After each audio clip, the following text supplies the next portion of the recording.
उसकी जुदाई की तड़प ने मुझे आवारा बना दिया था। मैं बहुत ज़्यादा नशे करने लगा था।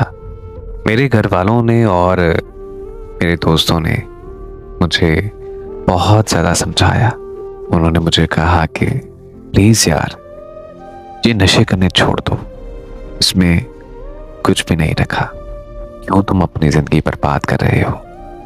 लेकिन मैं ज़िद का बहुत पक्का था और मैं किसी की भी नहीं सुनता था। मेरे मोहल्ले के लोग मुझे नशेई कहने लगे थे, लेकिन मुझे कोई फर्क नहीं पड़ता था कि कोई मेरे बारे में क्या सोच विचार रखता है। हकीकत तो ये थी कि मैं कभी भी होश में आना ही नहीं चाहता था। फिर एक दिन मुझे उसकी कॉल आई। वो मुझे कहने लगी कि मुझे तुमसे मिलना है, क्या तुम मुझसे मिलने आ सकते हो। मुझे तो उसे देखे हुए एक अरसा हो गया था। जब मैंने उसके मुंह से मुलाकात का सुना तो मेरी जान में जैसे एक जान आ गई हो। और फिर मैं उससे मिलने चला गया। मैं एक रेस्टोरेंट के बाहर पार्किंग में अपनी मोटरसाइकिल खड़ी कर रहा था कि इतने में मेरे पास एक गाड़ी आकर रुकी। उस गाड़ी में से एक बहुत खूबसूरत और मॉडर्न औरत बाहर निकलकर मेरी तरफ आने लगी।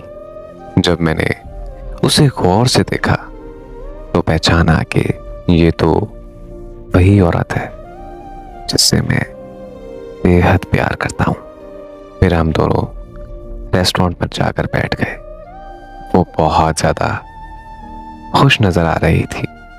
फिर वो मुझे कहने लगी कि देखो, मैं अपने घर में बहुत ज़्यादा खुश हूँ। मेरा शौहर मुझसे बहुत ज़्यादा प्यार करता है। मेरे अब 2 बच्चे भी हो चुके हैं। हमारा मिलना किस्मत में नहीं लिखा था। मैं भी शुरू में तुम्हें याद करके रोती रहती थी, लेकिन फिर वक्त के साथ साथ सब बदलता गया। मुझे दुनियादारी की समझ आने लगी और देखो, अब तो तुम मुझे याद भी नहीं आते हो। मैं कसम खा के कहती हूँ कि अब मैं तुमसे प्यार नहीं करती। मैं अपने शौहर से और अपने बच्चों से बहुत ज़्यादा प्यार करती हूँ, लेकिन जब मैं तुम्हारे बारे में सुनती हूँ तो मुझे बहुत ज़्यादा दुख होता है कि तुम मेरे पीछे अपनी ज़िंदगी खराब कर रहे हो। उस औरत के पीछे अपनी ज़िंदगी खराब कर रहे हो जो तुम्हारी कभी हो ही नहीं सकती। मैं अब तुम्हारी मिन्नत करती हूँ कि प्लीज़ अब मुझे भूल जाओ और ये मजनू बनकर रहना छोड़ दो। कोई अच्छी सी लड़की देखकर शादी कर लो। तुम देखना, एक दिन सब कुछ ठीक हो जाएगा। मैं तुम्हारे लिए बहुत ज़्यादा दुआ करूंगी। और फिर कहने लगी कि अच्छा, अब मैं चलती हूँ, मुझे अपने शौहर को ऑफिस से लेना है। अल्लाह हाफिज, अपना बहुत ज़्यादा ख्याल रखना। मैं चुपचाप बस उसे जाता हुआ देखता रहा।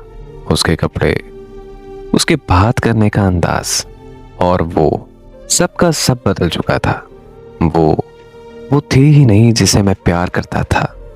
उससे मुलाकात करने के बाद मैं अपनी जिंदगी में बिल्कुल नॉर्मल हो गया।